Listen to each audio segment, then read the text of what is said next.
saya pernah ditanya begitu. Iya, ada bakso tidak di sana? Soto, soto ada.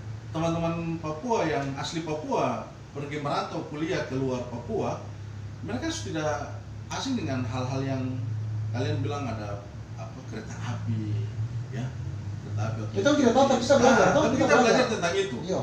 Jadi apa yang tidak ada di Papua itu kami belajar. Betul. Gitu. Jadi pada saat kami keluar dari Papua, kami sudah kaget. Tapi kebalikannya, kita yang bukan orang Papua, saya sakit hati kalau dengar orang Papua sana tuh masih makan manusia kah? Itu pertanyaan konyol ya. Paling saya waktu itu kena dapat di Surabaya. Orang tanya seperti itu.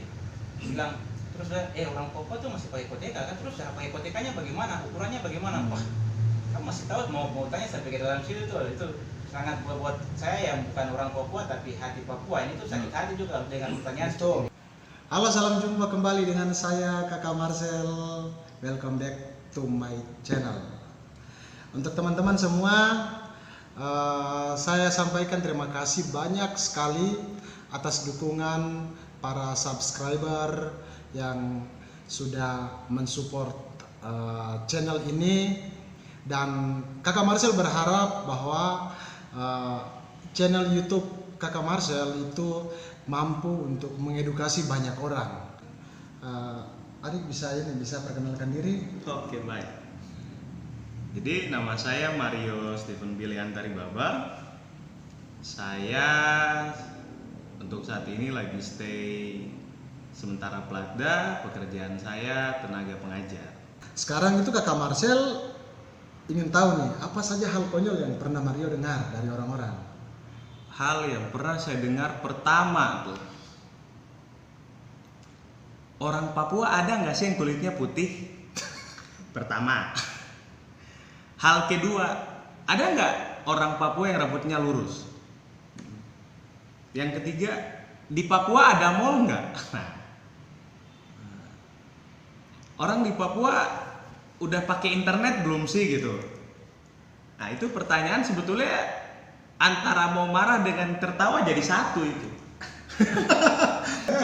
Ada satu pertanyaan, pertanyaan itu datang waktu saya sempat kejuaraan ke daerah Sumatera di Bengkulu.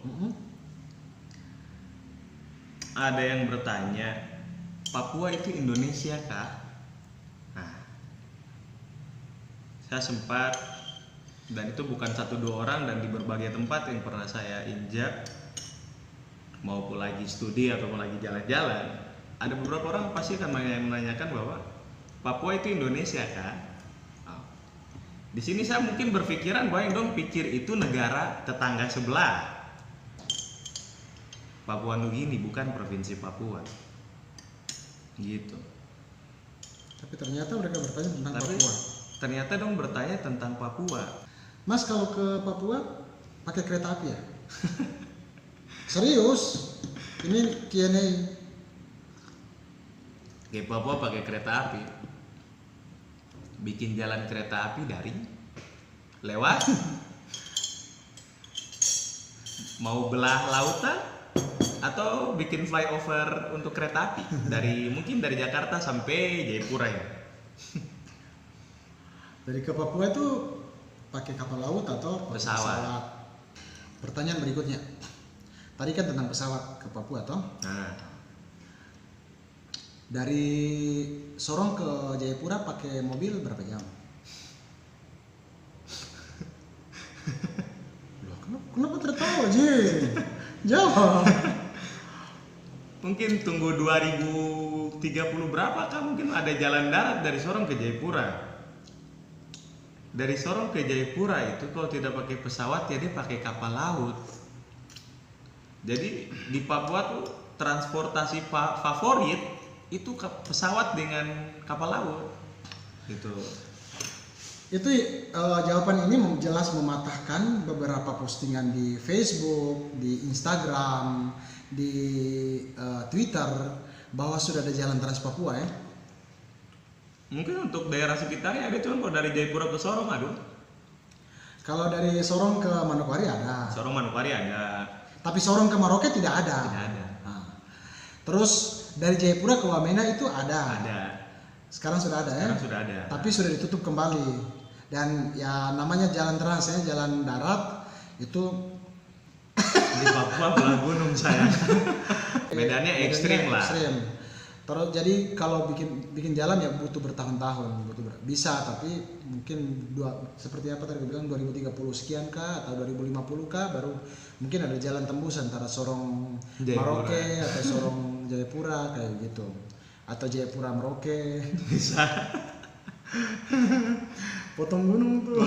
Saya Jayapura potong gunung, nah itu butuh biaya yang tidak sedikit gitu. Jadi postingan teman-teman teman-teman dari luar Papua yang kemarin mereka posting untuk mengatakan bahwa Indonesia sudah maju dari timur sampai barat, lalu angkat Papua bahwa sudah ada jalan Trans Papua dari JFM dari Sorong ke Merauke, terus ada jalan Trans Papua tidak tahu dari mana itu semua salah sayang. Yang video yang mereka pakai itu adalah video dalam kota Jayapura, dalam kota dan kabupaten Jayapura itu seperti itu, pemandangan seperti itu, indah toh, jalannya bagus. Jalan bagus. Nah, di Papua itu orang sudah pakai baju kah? Nah, di Papua orang Sama-sama buka baju. kalau di Papua terap pakai baju berarti kitong dua badan telanjang. Betul. Gitu. Di Papua semua sudah berpakaian dengan baik dan benar. Akan tetapi di beberapa daerah itu yang namanya budaya dengan adat tidak bisa dihilangkan. Orang Jawa dorang tuh identik sama kebaya, sama iya. batik kayak Kemben, gitu, kayak itu. kemban apa. Ya pokoknya tau lah. Mama kamu kan orang dari dari Jawa Barat toh? Iya. Tahu toh? Nah. Jadi pakaiannya orang Jawa itu berbeda dengan pakaiannya orang Papua. Orang Papua. Iya. Jadi kalau ada bapak-bapak pakai koteka itu pakaian, bukan telanjang. Dia berpakaian. Hanya pakaiannya berbeda dengan bapak ibu teman-teman dari budaya yang lain, dari daerah yang lain kayak begitu. Atau pakai rumbai-rumbai itu pakaian adat. Jadi bisa pakai itu pakaian yang dipakai dalam upacara budaya kayak begitu. Bahkan di Wamena sendiri itu banyak masyarakat yang lebih senang pakai koteka dan pemandangan yang bagus. Kadang mereka jalan dengan pakai koteka, lalu mereka bersepeda dengan koteka atau bawa motor dengan koteka. Itu pemandangan yang lumrah, yang biasa. Dan sama dengan kami dari Papua, kalau ke Jogja lihat mbak-mbak pade-pade jalan dengan sepeda ontel, terus dengan kebaya dan batik, itu hal yang lumrah untuk orang Jawa, tetapi tidak lumrah untuk orang Papua. Tapi kami belajar itu. Nah, kalau di Papua seperti itu, kalau datang ke Wamena lihat atau Paniai atau Oksibil bisa lihat bapak-bapak pakai koteka, terus mama-mama pakai rumbai-rumbai, tidak telanjang dada. Nah, itu mereka berpakaian dengan budaya mereka. Jadi itu kita tidak bisa katakan bahwa mereka telanjang. Iya. Nah, tidak bisa. Dan satu hal yang saya lama di Paniai dan Wamena, satu hal yang saya belajar dari orang pedalaman itu, jangan lihat dari casingnya. Jangan lihat bahwa mereka pakai koteka, jangan lihat bahwa mereka pakai rumbai-rumbai, terus jalannya kaki kosong. Jangan kira bahwa mereka tidak punya uang. Mereka punya uang. Dan mereka memang punya. Mereka punya. Dan kalaupun mereka tidak punya uang, mereka punya harta, mereka punya tanah yang besar, mereka punya kebun yang besar, dan mereka punya itu. Jadi itu perspektif kemiskinan. Iya. Orang melihat kemiskinan dari pakaian, Dari gambaran yang dilihat, dari fisik. dari fisik. Tapi sebenarnya bapak-bapak kita, mama-mama kita, orang-orang Papua sebenarnya bukan orang-orang miskin, orang-orang yang punya, tetapi mereka berpenampilan seperti itu. Lebih sederhana. Dan mereka orang yang tidak mau menampakkan bahwa mereka itu punya. Iya, betul. Itu yang saya belajar dari mereka. Saya lama tugas di Paniai, tugas di Wamena juga cukup lama, dan saya cukup tahu apa prinsip hidup mereka. Pasti itu. Berikutnya, di Papua sudah ada internet kah? Nah, itu. Di Papua sudah ada internet kah? Saya mau bilang begini. kalau di Papua tidak ada internet, tidak mungkin orang Papua punya media sosial banyak. Itu yang kakak mau bilang. Kalau di Papua tidak ada internet itu tidak mungkin kakak Marcel mau bikin vlog. Di Papua itu internet itu sangat dibatasi dibandingkan tempat-tempat lain. Ya Indonesia wilayah lain. Ya. Di Papua tuh dibatasi, bahkan kemarin tuh kan sempat dikasih mati tuh internet tuh. Internet tahun 2019 kemarin kan pas masyarakat demo banyak kan internet kan diputuskan. Kalau diputus lalu sekarang kan presidennya yang salah, dinyatakan bersalah kan. Karena kasus itu toh, kasus pemutusan internet, jadi itu penggunaan internet media itu media komunikasi itu adalah hak semua orang. Dan itu tidak bisa dibatasi. Dan kita di sini juga providernya cuma Telkomsel toh? Iya, provider hanya Telkomsel. Ada Indosat tapi cuma hanya beberapa daerah yang sinyalnya bagus kalau Indosat. Cuma Jayapura saja Indosat. Kalau Telkomsel mencakup semua, bahkan sampai ke pegunungan. Telkomsel sinyalnya lumayan. Tetapi kalau 4G cuma Jayapura lah. 4G-nya Jayapura. Mungkin Biak juga. Biak Sorong mungkin 4G-nya bagus. Tapi kalau di Wamena cuma 3G. Jangan kan di Wamena, di luar Jayapura saja ke daerah Sentani sampai di kampung-kampung itu sinyalnya sudah tidak ada. Hanya untuk sinyal telepon dan SMS saja. Dan bahkan ada kampung tertentu yang punya sinyalnya padam. Begitu. Dan itu memang kalau untuk sekarang itu menyulitkan untuk para guru guru-guru yang ada di pelosok karena tidak bisa daring. Yang bisa daring ya cuma ada di kota. Yang ada di kota. Jadi di sini memang sudah ada internet tapi dibatasi, sangat dibatasi karena tidak tahu. Pemerintah selalu pakai pendekatan keamanan, jadi apa yang membuat masyarakat tidak aman, lalu apa yang harus diamankan itu yang kita tidak tahu. Itu tugas dari pemerintah, catatan untuk mereka. Pada akhirnya kembali ke pemerintah, sistem. Pasti. Karena sistem dibuat ya pemerintah yang buat. Iya, pemerintah yang buat, bukan masyarakat yang buat. Sama dengan penenggelaman orang Papua, penenggelaman wilayah Indonesia Timur, Papua di dalam dunia pendidikan di Indonesia itu juga itu sistemnya pemerintah yang buat, bukan masyarakat yang buat. Jadi kalau ada masyarakat yang bertanya dan pertanyaannya itu menurut orang Papua itu konyol dan membosankan, itu bukan orang itu salah dalam bertanya, tapi sistem yang salah. Papua itu selalu ditenggelamkan secara sistemik. Makanya tidak heran kalau ada orang-orang Indonesia yang bertanya tentang Papua dan pertanyaan-pertanyaannya itu konyol dan itu membosankan untuk anak-anak Papua. Kenapa mereka bertanya seperti itu? Ya? Pasti ada faktornya. Ada faktornya. Jadi ada sesuatu yang ada di belakang itu. Dan adalah sesuatu yang di belakang itu adalah sistem yang tidak mendidik orang Indonesia untuk menjadi lebih Indonesia. Iya. Di dalam kurikulum ya seperti biasa gitu kan, dari Sabang sampai Merauke, tapi tidak pernah diajarkan bahwa Papua tuh seperti ini loh.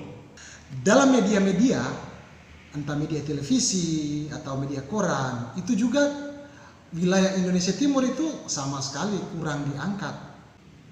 Jangan selalu melihat bahwa Indonesia Timur itu daerah yang begitu jauh dan terbelakang. Karena apa? Orang hanya bisa melihat dari membaca saja, tapi tidak bisa melihat secara langsung dan langsung mendefinisikan bahwa di Papua tuh begini.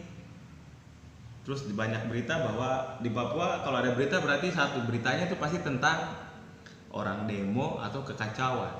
Jadi yang tadi Kakak Marcel bilang, jarang ada berita positif dari Papua sendiri gitu. Nah, terus pesannya bahwa ya kita semua sama gitu. Kita punya hak yang sama. Kalau mau dibilang kita NKRI ya berarti kita punya hak untuk berdemokrasi sama. Benar. Karena bukannya apa sih? Jangan selalu menganggap kami orang Papua itu tidak mampu. Kami orang Papua mampu. pesan dari Kakak Marcel itu vlog ini Kakak Marcel buat untuk mengedukasi banyak orang, bukan untuk memojokkan atau mendiskreditkan kelompok tertentu. Tetapi Kakak Marcel mau buat vlog ini untuk mengedukasi banyak orang bahwa sistem kita salah, sistem kita keliru, dan bagaimana kita bisa memperbaiki, bisa mengedukasi diri kita sendiri. Kita cari tahu sendiri, cari tahu sendiri tentang Papua, searching di googling lah, cari tahu informasi tentang Indonesia Timur, tentang Papua. Bagaimana anak-anak Papua bisa belajar tentang Indonesia yang luas ini, tetapi teman-teman dari daerah lain tidak belajar tentang Papua. Itu sesuatu yang keliru dalam sistem. Dalam sistem itu keliru. Jadi orang-orang Indonesia itu harus belajar sendiri, dan dalam situasi ini orang Papua itu tidak punya tanggung jawab untuk mengedukasi kita. Banyak cerita tentang Papua, cerita-cerita baik tentang Papua, dan di Kakak Marcel punya channel itu Kakak Marcel tidak banyak mengeksplor tentang keindahan alam atau apa, karena sudah banyak lah kamu tahu bahwa Papua itu indah, tetapi kamu belum tahu manusia Papua itu juga indah, sama indahnya dengan manusia-manusia di dunia lain. Jadi di channel Kakak Marcel hanya fokus bicara tentang manusia. Perhatiannya Kakak Marcel itu lebih kepada manusia, karena memanusiakan manusia itu lebih penting. Lebih penting. Dan itu susah. Oke bro, terima kasih banyak sudah sudah ngobrol-ngobrol dengan Kakak Marcel.